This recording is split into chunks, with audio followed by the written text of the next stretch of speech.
And in fact, it's a great pleasure to be here today at the Shield 2025, a cybersecurity conclave organized by the Telangana State Cybersecurity Bureau. As we stand here at the peak of our digital revolution, and world is looking upon us towards India, and in fact, if we can see, world is looking at India and world is also looking at Hyderabad, this part of India, the state of Telangana, what would be the new technologies coming from this part of the cyber city. And I would like to say that, I would like to literally share that, over a period of time, especially the Cybersecurity Bureau, I would like to really congratulate, and we take the pride in the work done by the Cybersecurity Bureau.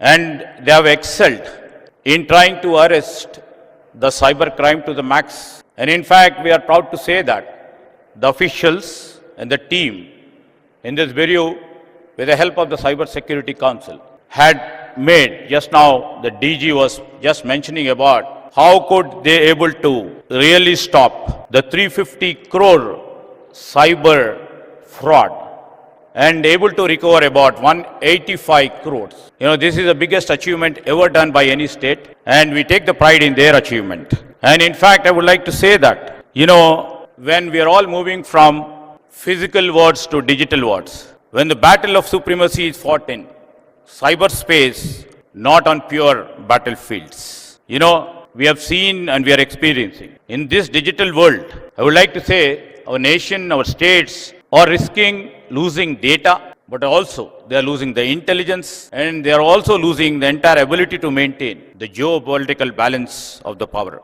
Over a period of time, the cyber warfare or disruption, which we see, it has very big potential to disrupt economies, damage intelligence, damage critical infrastructure, and harming millions of people in an instant go.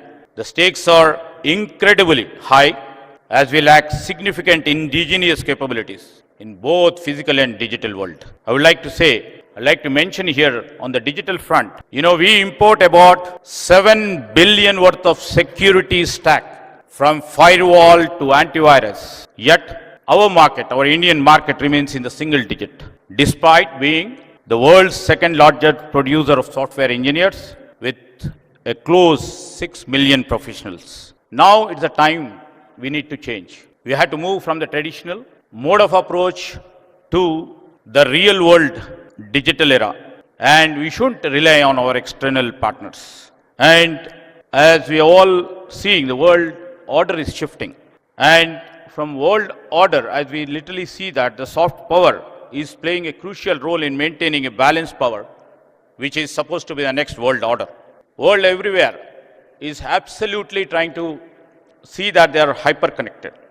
Just like Google knows more about you than you know yourselves. Google knows where we are here now. It also knows what we eat, what we like, and even what we talk about. Data is flowing everywhere and constantly crossing boundaries. While this creates, technology definitely creates opportunities, but it also brings the biggest risks. As we literally see now, many software products are coming to arrest. Few things like deepfakes, and we are moving from deepfakes to digital arrests, from ransomware to malware, from state-sponsored attacks to stealing of sensitive data. The nature of threats is constantly evolving. On this, with emerging technologies like artificial intelligence and the today's subject, cybersecurity, or tomorrow's the quantum computing, data analytics, it is becoming easier for everybody. Technology, everybody appreciates, is double-edged. It helps, it also disrupts. And this is where, we have to be very vigilant in terms of crimes and criminals. And if you have seen the ransomware, zero-day exploits, vulnerability toolkits, personal data and intelligence can be purchased in the dark web for as little as $1 to carry out the attacks. Today, our national infrastructure, whether it is Aadhaar, UPI, banking, healthcare, or transportation, everything needs adequate security fabric. A small and minor vulnerability like recently we have seen the CrowdStrike attack can cause massive disruptions across the country, demonstrating how single weakness can have the global repercussions. A cyber attack in recent times on All India Institute of Medical Sciences, how it has disrupted healthcare services, even affecting basic blood tests. Similarly, what I mentioned, the CrowdStrike incident brought the global aviation sector to a standstill, leading to the flight cancellations, delays, and even the inability to issue boarding passes.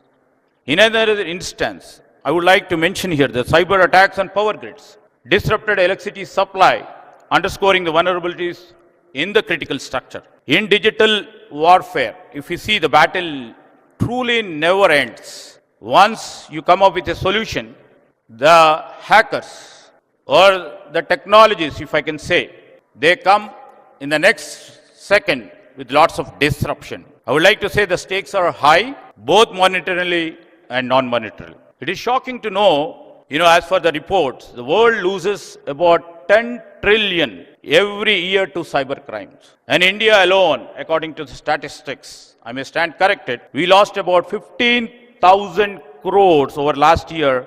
These are from the reported cases. In Telangana, the financial losses from cyber fraud have gone up, but still, the great efforts put by our department over here has made it very minimal. But these are all only few cases which we get into our notice. There are many cases which we don't have the notice about. And basically, lack of awareness or concern about privacy among the people, they don't report.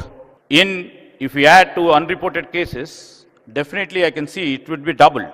And the real big deal is data, which is our intelligence and our future. India, which is one of the largest digital markets in the world. And these sort of sessions definitely will wake up, and it shall be the wake-up call for the country. Fraudsters, as everybody is saying, not just targeting money. Now data has become most valuable asset for everybody. So they're not targeting money, but they are after our data. We should be vigilant at every level, from individual to business to the government. In cyberspace, once money is lost, as everybody knows over here, recovery is quite difficult. It crosses borders in millionth second. We cannot tackle this until our approach. All these days, we could be able to see that we were putting our policies, our approach on a different. Now, our approach should be proactive. Our Chief Minister, Mr. Revant Reddy, in the part of our exercise, to see our growth strategy, we have come up with Telangana 2.0 growth strategy. On the government level, are working various initiatives to address these challenges. As part of this, we are going to soon launch a new security policy that aligns with our India's digital personal data and protection law. And I would like to say is our state has always been proactive in developing robust cyber security ecosystem, focusing on various initiatives in combating cyber threats and also enhancing digital security. Additionally, we are launching various programs under our Center of Excellence for cyber security. And I would like to proudly mention that the new initiative by our Chief Minister in terms of having a Young India Skills University to educate our citizens and also upskill government employees, and also trying to create environment to enhance the capacity building among our professionals and law enforcement to address cyber threats, to reduce vulnerabilities and develop standard operating procedures. And our state is fostering partnerships with multinational companies and academic institutions to enhance cybersecurity landscape. This includes recently Chief Minister Revant Reddy's initiative to have a collaboration with Google itself states that we are in the next level to see that, the technology should be helpful for the people of Telangana, ultimately the people of India. We are also in discussions to establish the Cyber Defense Center, the TGCDC in Hyderabad, which will proactively safeguard our citizens and critical government entities from cyber threats. I would like to mention here, the sessions would be long, the 5 or 6 sessions over here. And the basic point I would like to mention here is, now the emerging technologies like AI has come into play. How does this AI play its role? We would like to mention here is, because the deliberations, for the day-long deliberations which you would be part and parcel, should be looking into 2 angles. As everybody knows, the technology and technology advancement has double-edged role. And AI, definitely, because we have many apprehensions. In terms of cyber security, I would like to mention few points where the deliberations can also come up with some solutions. In enhancing cyber attacks and defenses, I would like to see that, this AI enables cyber criminals to execute attacks with greater sophistication, speed and precision. How do we deal about it? AI-powered malware can adopt its behavior to evade detection by traditional cyber security measures. What need to be done? AI can automate and scale phishing attacks, making them more effective. How to deal with it? AI tools can allow cybercrime groups to collect and analyze private data in greater detail. How do we arrest that? AI-driven attacks can identify vulnerable and exploit weaknesses. How do we deal with it? Hackers use AI to create advanced attack and deploy new and updated forms of malware. So how do we deal with all these things? And I would like to mention here, these are, in this sort of conferences, the solutions which you people come up. Our government, especially our Chief Minister, who is very proactive in his approach, would like to take the best of the solutions and move forward in enhancing our technological fabric. And, our Chief Minister in recent visit to our Davos, he recently announced that Telangana is aiming to achieve 1 gigawatt of data center capacity to host our data center, which will be absolutely be AI-driven data centers in times to come. We must know now the digital world absolutely is most vulnerable than the physical one. Connecting to internet links us to over 6 billion people across the world. It is a big opportunity, and also I would like to say that it's the biggest threat that we must stay cautious. It is our shared responsibility to protect our data and maintain good digital hygiene. By doing so, we can unlock the full potential of the digital world and make India a leader in innovation and digital power. I would like to mention here to other and address the growing cyber threat landscape. While fostering innovation on one hand and inviting investment in the region, our government, through policies, dedicated centers and collaborative council